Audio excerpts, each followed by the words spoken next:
ସେଦିନ ଥିଲା ବର୍ଷା ଦିନ।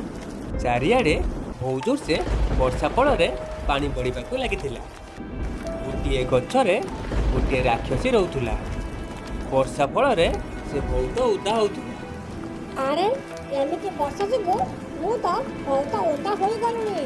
ମୁଁ ଏବେ କ'ଣ କରିବି? ହଁ ହଁ, ଏଇ ପାଖରେ ଗୋଟେ ଜମିଦାର ଘର ଅଛି। ମୁଁ ଯାଉଛି ତା ଘରକୁ ଯିବି ଆଉ ତାକୁ କିଛି ସାହାଯ୍ୟ ମାଗିବି।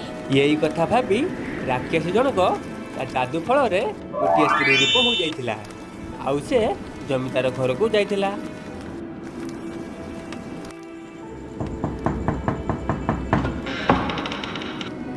ଆରେ ଜମିଦାର ବାବୁ, ମୋତେ ଟିକେ ସାହାଯ୍ୟ କରନ୍ତୁ। ମୋ ଘର ଭାଙ୍ଗି ଯାଇଛି। ଆଜି ରାତିରେ ମୋତେ ଟିକେ ରହିବାକୁ ଦିଅନ୍ତୁ। କାଲି ସକାଳୁ ବର୍ଷା ଛାଡ଼ିଲେ ମୁଁ ପଳେଇ ଯିବି। ଆରେ ନାଇଁ ନାଇଁ, ତମେ କୋଉ ଜାତି ମାନେ କୋଉ ଜାତି? ତମକୁ ମୋ ଘର ଭିତରେ ପଶେଇବି? ନାଇଁ ନାଇଁ, ଏମିତି ଜମା ନୁହଁ। ତମେ ଏଠୁ ପଳେଇ ଯାଅ, ନହେଲେ ସୈନିକ ଡାକି ତମକୁ ତୋଡ଼ିଦେବି। ଆରେ ଏ ଜମିଦାର ଜଣକ ବହୁତ ନିଷ୍ଠୁର।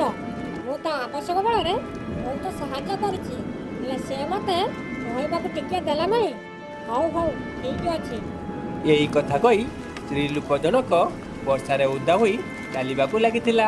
ଆଉ ଜମିଦାରକୁ ସାହାଯ୍ୟ କରିଥିବା କଥା ମନେ ପକାଉଥିଲା। ଦିନକର କଥା, ଜମିଦାର ବହୁତ ଦୁଃଖ କଷ୍ଟ ଯୋଗୁଁ ଦାରିଦ୍ର୍ୟ ହୋଇଯାଇଥିଲା। ଆଉ ସେ ମରିବା ପାଇଁ ସେ ଗଛ ମୂଳକୁ ଯାଇଥିଲା। ହେ ପ୍ରଭୁ, ଏତେ ଦୁଃଖ ମୁଁ ସହିପାରିବିନି। ଆଜି ଏଇ ଗଛ ମୂଳରେ ମୁଁ ମୋ ଜୀବନ ଦେବି।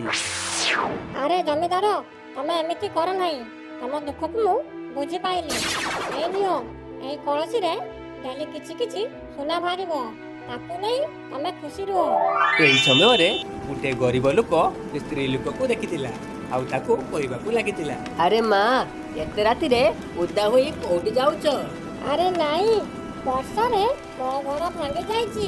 ସେଥିପାଇଁ ମୁଁ ଏଠି ସେଠି ହଉଛି।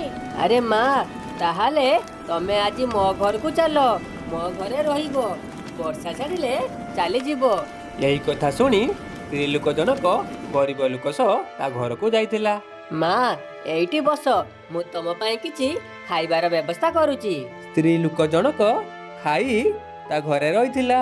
ଆଉ ସକାଳୁ ହେଲା ପରେ ଆରେ ପୁଅ, ଏବେ ତ ବର୍ଷା ଛାଡ଼ି ଯାଇଛି। ଏବେ ମୁଁ ଯାଉଛି।